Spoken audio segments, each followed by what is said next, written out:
এই তুই বিসেলি কার জন্য কাটতেছিস? তোমার জন্য আর আমার জন্য। ইফতারের সময় খাবানে বিসেলি কিসি খাই? আরে বিসেলি তো গরু বাদে ছাগলেও খায়, তা তুই কার গরুর জন্য কাটতেছিস? ওই বাকর উমরের গরুর জন্য কাটতিস। ভটি আমাকে ঝুরি আমাকে গরু আমাকে সামনে দেখা যাচ্ছে, বিসেলি আমি কার গরুর জন্য কাটবো? তুই আমাগের গরু চিনিস? তোর তো আমি কোনোদিন কাজ কাম করতে দেখিনি, তা বিসেলি কার পালাতে নিয়ে আইছিস?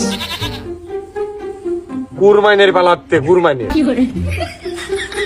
বাবা বাবা বাবা, মেঘনা চাইতেই জলের উপর নৌকা। তুই তো খাল পার হয়ে যাবি, তাও এই কাজের আইল দিয়ে হাঁটবি নে। তাই কি মনে করি নাড়িয়ে চাড়িয়ে দেখলাম লেনদেন করার মতন তোমার এই গরুই প্রথম সারিতে আসে।